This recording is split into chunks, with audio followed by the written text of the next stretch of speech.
Good morning students, this is our social science class. In our previous class, we learned about the classical world. Today we are going to the topic establishment of Principate. The civil wars over social issues ended only to be replaced by civil wars between generals. Marius and Cinna against Sulla, Bombay against Julius Caesar, Brutus and Cassius against Mark Antony and Octavian, that is Caesar's nephew, and finally Octavian against Mark Antony. The rich, old and new alike built that allowing Octavian, now called Augustus. The period started from Augustus 27 BC is known as Principate. Augustus called himself Imperator, equivalent to the English word emperor. Now we'll see the society under Principate. During the period of Principate, the imperial ruling class became far more prosperous than under the Republic. The period witnessed a great influx of luxury goods such as silk, spices and gems from the east. Cities were built on a grand scale with temples, theatres, stadium and colosseum, gymnasium, aqueducts, bath and markets. The most distinguished writers of the Augustan age brought glory to the empire. Pliny the Elder completed a voluminous encyclopedia of science. He called it Natural History. Seneca was another well-known author of an encyclopedia of science. Horace in his Odes developed a philosophy that combined Epicurean justification of pleasure with stoic bravery in the face of trouble. Livy was more a prose stylist than a historian. The best known historian was Tacitus. Virgil Aeneid glorified Roman imperialism. The Roman law attained its highest stage of development during the Principate. After the death of Augustus in 14 AD, Rome had few enlightened and capable rulers. With the exceptions of Trajan, Antonius Pius and Marcus Aurelius, all others were tyrants. Marcus Aurelius stands apart from all others. As a philosopher, he authored many books. He was the first Roman emperor to send an embassy to China and establish contact with an Asian power. External invasions and the decline of Roman Empire.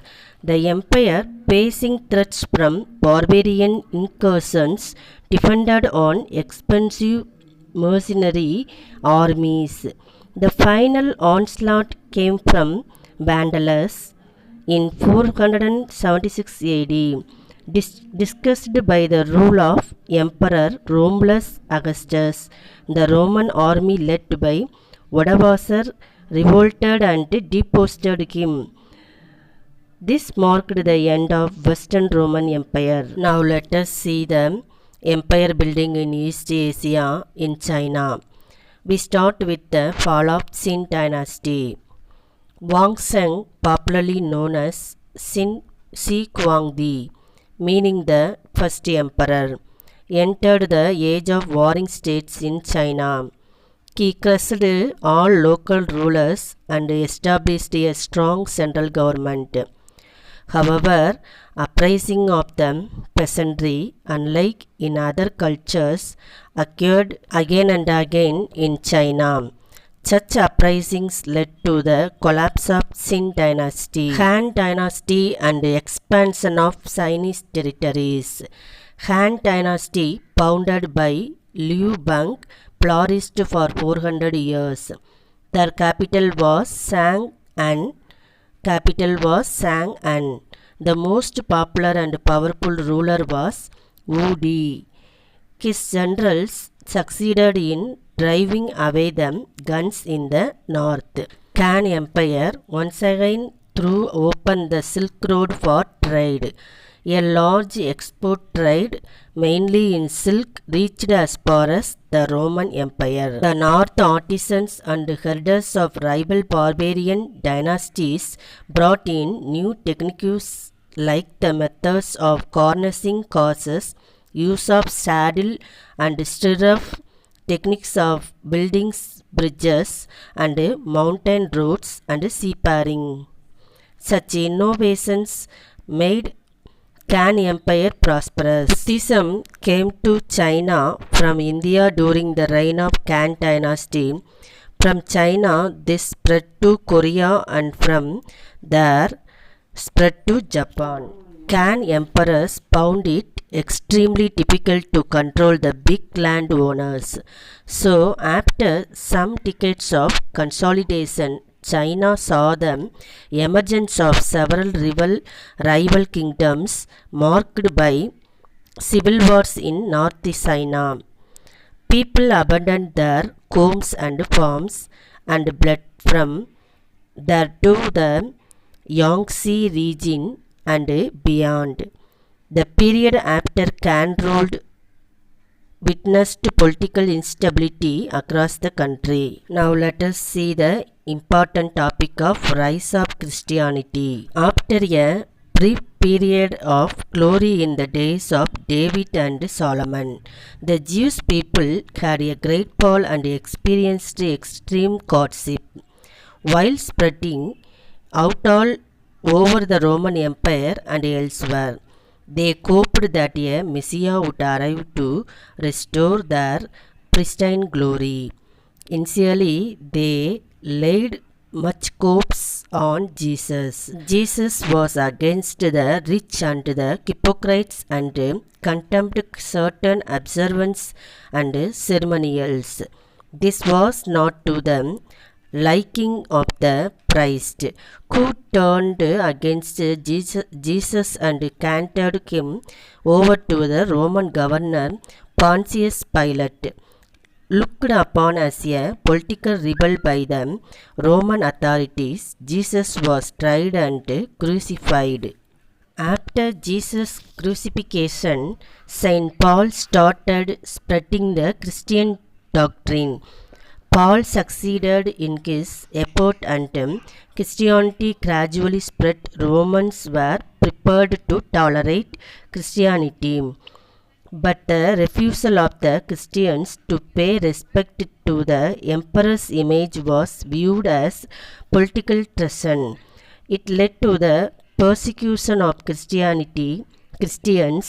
Their property was confiscated and they were thrown to the lions. The Roman Empire did not succeed in suppressing Christianity.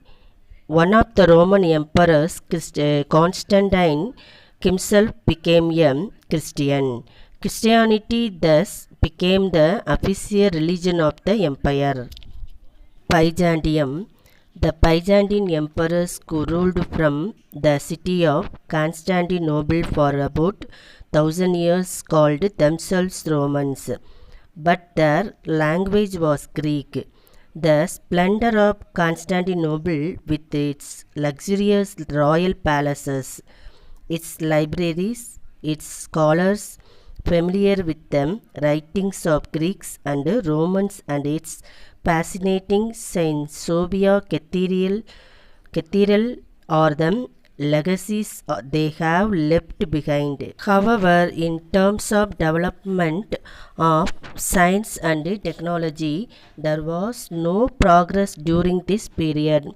The economies of the empire's provinces were in the hands of large local landowners. The small peasants always lived on the edge of poverty. The fundamental weakness of Byzantine civilization stood exposed when the participants of Fourth Crusade pillaged it and ruled it. The tottering empire finally fell to the Ottoman Turks in 1453. Saint Sophia Cathedral. Saint Sophia Cathedral was built in mid-6th century AD. The most magnificent building in Europe at this time. It was known for its innovative architectural techniques.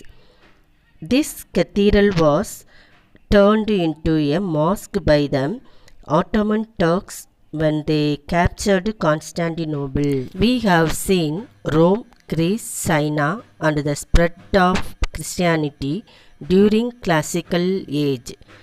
Now let us see the condition of India during the classical period. The Kushan period corresponded with the last days of the Roman Republic when Julius Caesar was alive. The Kushan Empire is said to have sent an embassy to Augustus Caesar, who succeeded Julius. Teakwood, pepper, pearls, ivory, brocades, and precious stones and the like were exported from the Malabar coast to Babylonia, Egypt, Greece, and Rome. Trade with Rome further flourished. 18 major works of Sangam age, 8 anthologies Ettogai, and 10 idylls Pathupattu, compiled during the first 3 centuries of Common Era, were composed during this period.